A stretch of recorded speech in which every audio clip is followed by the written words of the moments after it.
All right, guys, this is Mobile Gamer Nerd, and we are back with another Raid Shadow Legends free to play mystery shard only champion spotlight. We have finally maxed out Mr. Quaestor, and like I said, I'm going to say it wrong all the time. Quaestor, uh, Quiche, whatever you want to call him. He's cool. He looks badass. He's got a giant sword. Let's see what he's all about and what he does. So, skills. He has an A1 that attacks one enemy, inflicts 30% extra crit damage if this champion has less than 50% HP.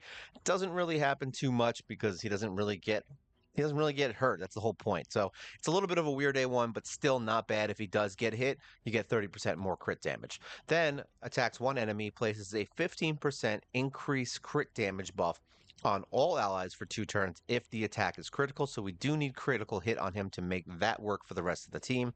And then he has another attack, which is also single target, has a 75% chance of removing 2 random buffs from the target. That's a really good skill.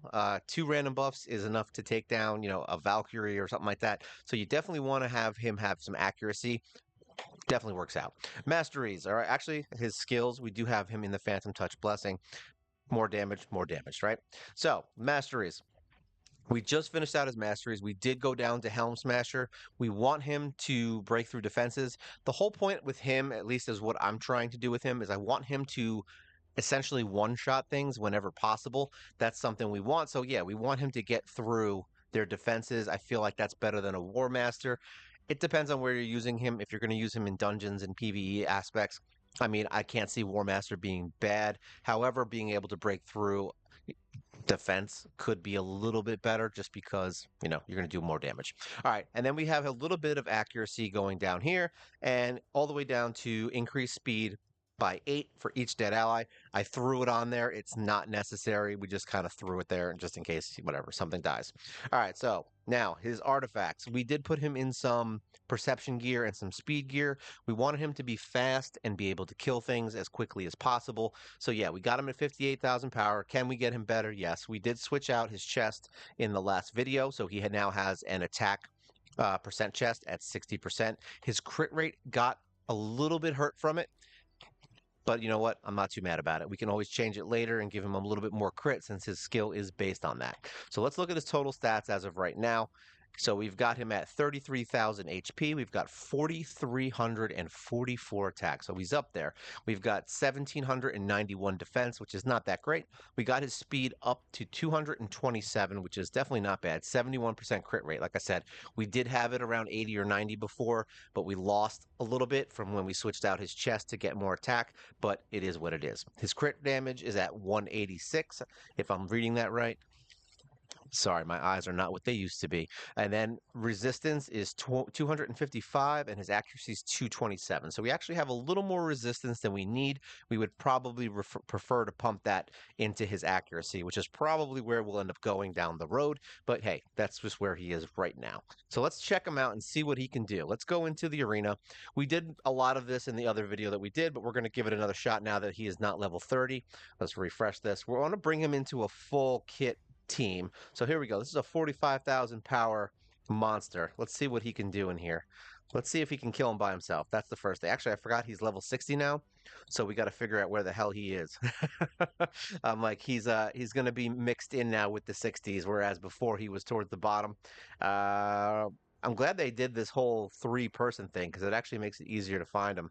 Kind of, you would think, right? How many stars did he have? I believe he's a 3-star. Right? 3-star. Wow. It's also, what the other problem is here? Outside of the fact that I'm dumb, there we go. He's 2-star. So is that, like I said, my eyes are bugging out. It's late at night. So let's just see what he can do. We're going to do this on auto. Let's see if he can kill this guy. This is the new hero, right? All right. Oh, removal of buffs. Well, there goes the new hero. So you got to see Thor get his ass kicked by Quaestor. Now, granted, we are stronger than him, but still, this probably shouldn't happen ever. So if this guy was faster, I feel like yeah, he would win. So yeah, Hardum, make your Thor a little faster. I feel like you just got him, so I'm not going to hold it against you. But yeah, definitely can kill things. All right, let's see how he does against a 65,000 power Arbiter. Everyone hates Arbiter, right? So let's just see how this goes. Is he fast enough to take her down? Look at that, one hit. Arbiter's not that strong. That's the thing. So really, if she's gonna get more attacks than me, she'll win. But if we can get another attack, this one's really fast. Yeah, I had a feeling that was going to happen. Most people build their arbiters as insane speed, so that's fine. Let's see how he does against this chick. We're going to use a bunch of these against single target heroes just to see if we can kill them. Ooh, that defense is strong. She's going to wreck me now. Or does she have that single target damage reduction thing? Oh, we're dead. Hey, we've said this is what the point of this is. We want to see what we can do. We're definitely not going to win against a Cupid, especially 110k. All right, let's see what else we got in here. I want to get him in a team and see what he can do. This team looks like they suck, so I don't know if I really want to go in there. Let's see. Let's find somebody, a team that's at least reasonable. I mean, this one's reasonable, but you know what? This team's going to actually be a little bit weaker than I want to do. I'd like to see, whatever, let's try it. Let's try it. All right, so now we're going to bring in, we want Arbiter because we want to attack up. That's the first thing. We're going to bring in our boy here, and then we are going to bring in Pig Boy. So we want defense down and attack up. I might have screwed up the speed on this by making Quaestor a little bit faster. I'm hoping it doesn't mess with the turn orders. Okay, it did. We did get our attack up, so that's fine. This guy's going to kill everyone. She's really annoying, so we're going to try and kill him. Which one actually increases our crit damage? So this puts an increased crit damage buff on everybody if it's critical. So let's see what happens. 33, so that gave us the crit damage buff now, which is actually good because now it'll give us the opportunity to come in and whack these guys with more crit damage. And then this freeze will actually work a lot better. So there you go. So now we got crit damage and crit rate by him being on the team. So that's not actually a bad situation. This is going to be a suck team. Let's go for it. I'm like, this team is going to suck. Let's do it. I want to fight a sucky team. All right, so we got attack up. All right, so we are going to have to go first, but like I said, this is going to give us our crit damage. We're going to try to go for someone like him just because we want that high chance of crit rate. But honestly, this guy's the one that's going to kill my whole team. So look at that, 26k. He didn't like that. So now we're going to do this. That crit damage buff is nice because it's actually going to help us kill everything quicker. Now we can freeze everyone. And that guy's dead. Hopefully this guy doesn't get a turn. He's frozen, so that's actually really good because now we can go in and smack this guy up. All right, we have our new hit. We are going to try and kill Monkey King with it. Oh, it did not kill him. That is sad. All right, either way, we're still going to win, so it's not a big deal. And then say goodnight. That crit damage buff is actually not bad. I honestly would have said that Quaestor is not a great hero for the arena, but I'm not going to lie. He's actually not bad with that crit damage because if you're going to use him kind of how we're using him now as basically a buffer for your main damage dealer, 30% crit damage could be the difference between you winning and not winning. So the thing is that we would definitely want to get the defense down first. So we would have to speed up Pig Boy a little bit. Let me see if there's here, this is a fast team that's going to kill us. So we're going to take him out and see. I don't remember how fast I made her. So we're going to try this and see if that works. See if War Maiden is fast enough to go first. All right, so this is good. Like I said, this is going to be a crap team. We're probably going to lose this one. Okay, so yeah, she is fast enough to get the defense down. So there's defense down, and then we want that crit up. Now, this guy's green. She sucks. She's going to revive everyone. He's horrible, so I think at this point it doesn't really matter. We're just going to go with what we got. So we got crit damage, which is going to boost Jakarl. So that froze everyone, which is good. All right, we want to kill Raglan because she literally will revive everyone. All right, even though he's the target, he's the priority because he's going to kill everybody. But she can revive him, so we don't want that. So we're going to kill her now. Boom, 52k. That's a good hit. I'm not going to lie. And then this hopefully will kill him. Oh, it froze him. All right, so now we're going to hit, we're hexed. So we're going to start getting bad things happening if we don't kill him quickly. Let's see if we can remove some stuff from them. No defense. We don't like that. All right, everyone's going to be stoned. Oh, she didn't get stoned. Let's see what he does. Oh, so close. Damn that shield. All right, we're going to do this defense down again. I think he's going to start killing us. Yep, that's exactly what we didn't want. But now we're going to revive everyone. And we're going to do attack up. So that's good. Let's see if we can get this guy dead. He is so damn defensive now. It's like if we didn't kill him right off the gun, you're probably not killing him. Let's see if we can get a freeze off. There we go. Freezing. All right, this is going to give us some crit damage. And he's dead. Boom, look at that, finally. So he did come in and do some nice damage there. And we can still revive, so we don't really care about Mithrala so much. We are going to try to remove stuff. You know what? Try and go for the weekend. Because honestly, we'll just keep that weekend going. It's the only thing she can definitely land. So there we go. All right, let's see. Go for a single hit target. Boom, dead. So let's see how much damage he did in that fight, because that was a bad fight. All right, so he did 52k. Your Carl obviously is going to do the most damage there because he's a monster. But look at that, 104 versus my 165. Arctic didn't even have a chance. Raglan didn't have a chance. So really, these are the only two that kind of did anything for us. So yeah, it looks like Questor's not bad in the arena, guys. I mean, I'm actually shocked that he is as good as he is in the arena just for that crit damage alone. And his single target damage is really high, as you just saw. He did like what, 50 something K to somebody. So yeah, I'll take it. That's not bad. As far as faction wars go, we don't have it open right now. He's in Bannerlords, I believe, but I could see him being pretty good at killing a boss and getting more crit damage out of your team if you want to kind of speed your way through a fight. Otherwise, let's see what he does in dungeons. Let's go in. I mean, if I'm picking a dungeon here, I think we said maybe Dragon would be a way to go. Ice Golem could work. I mean, he's definitely not a Spider's Den guy, at least not for the high levels. You could definitely use him early game. I could see that being good. For Fire Knight, I don't know if that's something I would consider. He doesn't have turn meter drop. But the question is how much, and he doesn't have any, and he only has single target hits. So really, the only fight in here that he would actually be useful would be Dragon, to be honest. So it's kind of a toss up there. Let's go in here. I think we actually used him with this team. So we want attack up, which we have. We want Yakarl for his wave clear. Not, you know what? We don't want Yakarl for his wave clear. Screw that. I'm gonna take Thea out. I want to use a normal team. So let's just bring in. Let's see, we'll bring in Apothecary. We will bring in, we're going to take Pig Boy out and we're going to bring War Maiden back in. All right. And then we're going to bring in our normal teams. So we'll bring in Kale. All right. He's got HP, but do we really need that? I think the speed's going to be more important. So let's just see how this runs on a stage 20. All right. So now this is a team that he's not going to be, there we go, defense down. 73,000 he just hit for. That is pretty good for his normal single target damage. And he didn't even get his crit up. There you go. 91k he just hit. Look at that. And like I said, ours isn't even that built. He's 186 crit damage. My Yakarl is what, 250, 280? So there's definitely more there. Plus the 30% on his extra crit damage if he gets that. 62k. Look at that.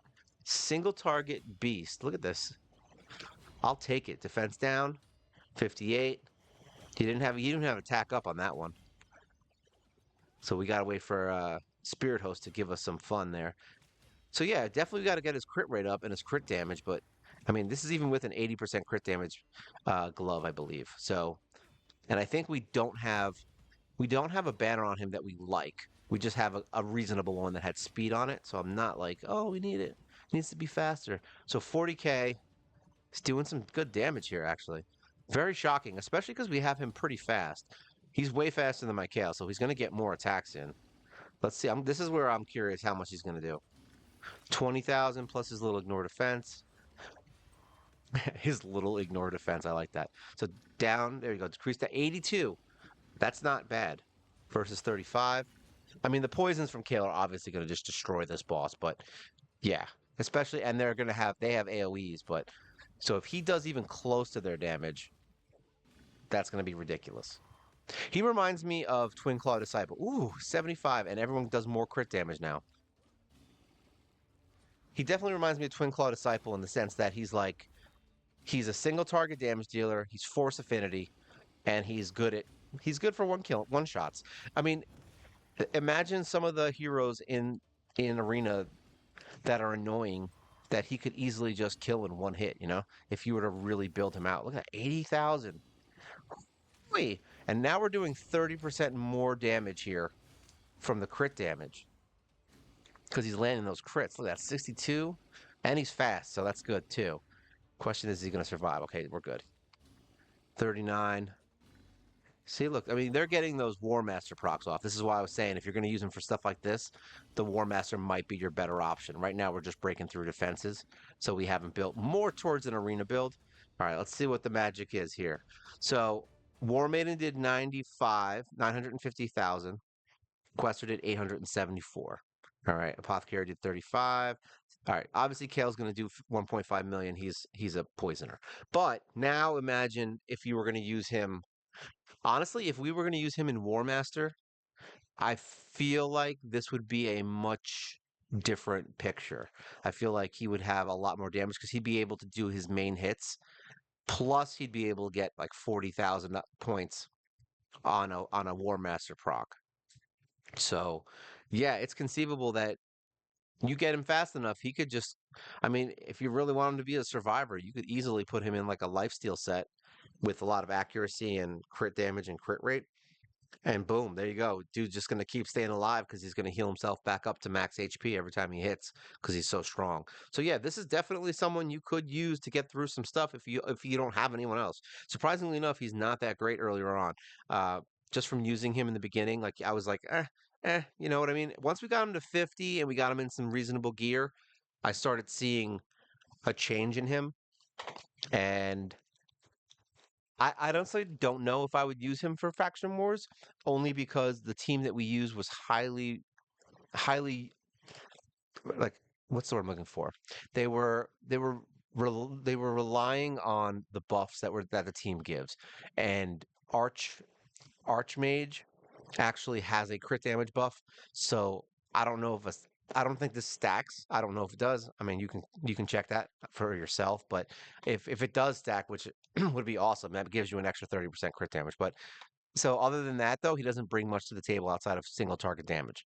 So it could be useful if you have. I mean, my team is really defensive, and they have a ton of buffs for that team. So I could imagine, them here. Let's actually just see real quick. This will be what we'll do. We'll build a Bannerlords team. So we have Archmage, right? That's one of the guys we bring in. We've got, I think Valerie is on that team. We've got Myrmidon. Where is he? Myrmidon. And we've got, where's my other guy? Risk Arm. Now, I'm going to say defense is probably his faction crypts, defense and dungeons. So there we go. We got more defense. So let's see if these guys can do it on stage 20. Let's see if my Bannerlords team is good enough. So now, like I said, they're going to be more defensive, all right? The whole point of this is that we have the ability to not die. So if they're going to hit us, they're going to hit us now. Like we're not going to have the opportunity to not get hit here. They're just going to. This is a slow burn team, and I'm stirring my tea as we do this because it's very important that I drink my tea. But yeah, the whole point of this team is that they don't die, and it's great unless you have like a healing team or a team that's like really strong. Could be a problem, but we have stuns with Archmage. We have Ally Protect with Myrmidon. We've got stuns. And that's with everyone else, not just Archmage. We've got stuns. We've got crit damage. We've got speed up. We've got shields. Like this is we've got actually HP up. I think the other person we brought in here is it Lord Legionary? Is he Bannerlords or is he Sacred? I think he's Bannerlords, right? Yeah. So he would have been the other one that we bring in for healing. So we could conceivably switch. He was actually the person we used instead of Quaestor. I mean, it looks like it's going to be a slower fight, obviously, just from what I'm seeing here. But this is essentially my stage 21 team, just without Lord Legionary. So that's the good news is if you can beat stage 21 with a faction, then this gives you a team for like some of the events where they're like, hey man, you need to beat whatever dragon. If you have to beat dragon with Bannerlords, well here you go, you've got a Bannerlords team. You know what I mean? And we've got a healer. See, now this is the problem. They can't die. This team cannot die, and that was the problem we had in Faction Wars. They have to stay alive. So we were constantly going through and using stuff. That Ally Protect can be rough when we don't have a true bona fide healer on the team. He does heal himself, and she can put up a shield on him, say like that, and she's got a reasonable heal. So as long as he doesn't get bombarded by attacks, he should be fine. And now he has the counterattack, so that's good. And I think he's in a regen. I think we have him in regen. So he will stay alive. We definitely have to increase some speeds on some of these heroes, but now the question here is really is the dragon gonna kill Myrmidon from having that ally protect? Because the dragon does hit hard, so and Valerie is not an effective healer in this because the damage outputs here is pretty high. So we'll see if this is something they can handle. I'm curious myself. We're going Bannerlords all the way. They're wasting all of their buffs. But as you can see, this is already a much longer fight. You know, it's gonna be a reasonably longer fight. But now at least you get to see how my Bannerlord team works and how they function. The better part of Lord Legionary though is that he does have the speed down, which is nice for like I mean, I don't think it works on this boss specifically, but that's a nice thing. And then the extra hits, if you can get a heal reduction, there's things about him that are good, but he also has the reflect damage and the heal, which is kind of the extra bonus for this team. So I don't know if I would honestly replace Lord Legionary with Quaestor, but I mean it works, so it's not like it totally matters, but for the faction crypt, it might matter because that extra HP healing is a kind of a nice little bonus thing, especially if you have poisons and all kinds of weird stuff getting thrown at you. The more healing, the better, obviously. But if you have a better healer than Valerie, it doesn't really freaking matter which person you bring in. At least Valerie can kind of remove some of the debuffs too, which is nice. We like when people do that. Removing debuffs is like very kind thing that a hero can do. Lipton tea, what makes a growing boy happy.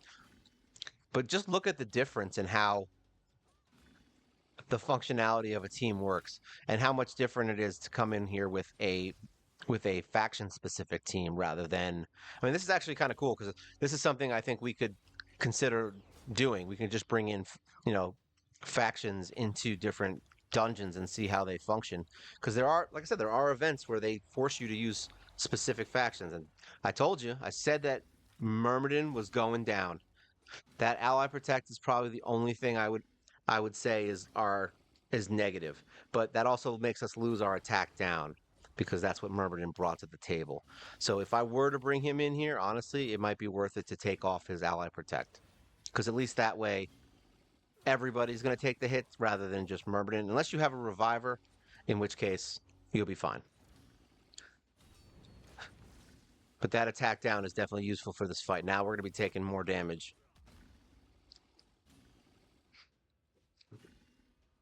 That could have been avoidable though if we were doing this manually, because we did the faction crypt manually. So I'm not going to say that we didn't get it. We don't have an auto team for Bannerlords 21.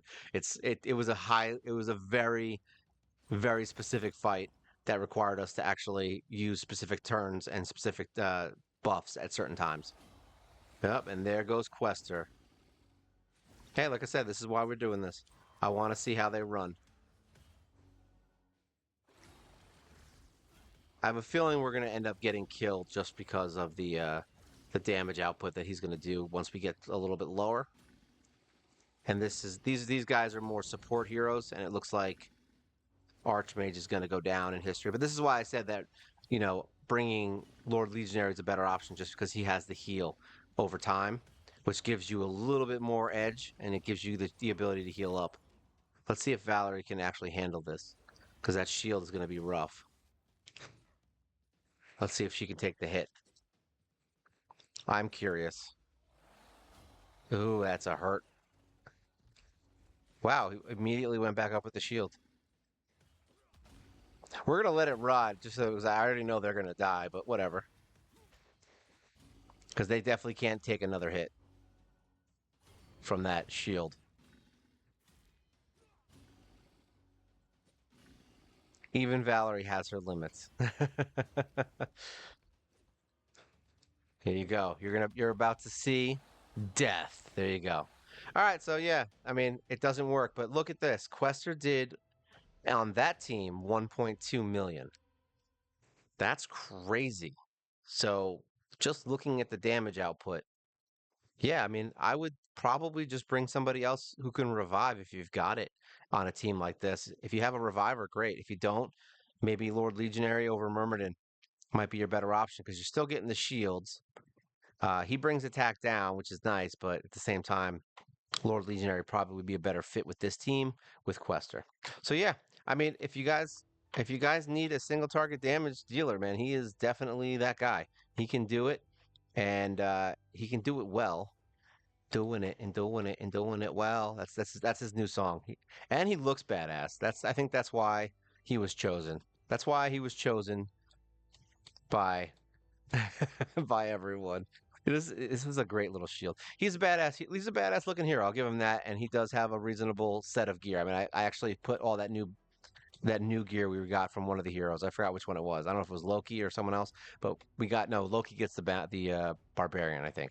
So this is basically stuff we got from one of the other ones, and it's all Banner Lords that came in one of the. It was probably the last legendary heroes. We put that all on him and gave him a bunch of really good gear. So. Sadly enough, he's actually probably one of my best geared heroes as far as like just the amount of gear we've put on him and the high level gear we've got on him. But yeah, otherwise, if you love knight and you want to kill things in one hit, he's definitely your guy, and he can definitely help you out in some arena stuff if you really want to use him for the crit damage boost before your main damage dealer. And he's really good at single target killing people. So you could use him for I don't know if killing Death Knight if you want. Just like I said, boost that crit damage because your Carl like his crit damage is what 180, 186. All right, your Carl though. Let's just look at the difference. All right, I don't know what he's at right now. Your Carl's at 218. So actually, he's a lot less than I thought. You could definitely get him up to like 250, 280, probably in that range if you get the right gear. And then Quester would do a lot more damage. I'm going to say he could probably just one shot most people in the game if you built him the correct way. So he's not built badly right now. He's still doing well. It's just, like I said, you can do a lot better. Okay. So don't think this is the end all be all build. All right. So if you have any questions, let me know. If you have any better ways that you would build Questor, or if you can see something that I'm not seeing right now that would make him a little bit better, feel free to leave it in the comments below. It's always good to hear from you guys as a community, so you guys can talk. And as always, like, share, subscribe if you like what's going on. We do a live show every single week, and you can join and become a member for $1.99 a month if you want. You get to see all my videos whenever you want, whenever they come out and whenever they're posted, rather than waiting the whole week. That's if you're impatient. If you're not impatient, then it doesn't really matter. You can watch what you want. And we do also have a one video a week, which is not progression based. It's just background stuff of the games that I'm playing and things that I do while I'm not really recording the videos. And you get one video of that a week. And yeah, no commercials for that. All right. So if you have anything else, let me know. This is Questor, the Dark Souls ripoff. This is Mobile Gamer Nerd. And you guys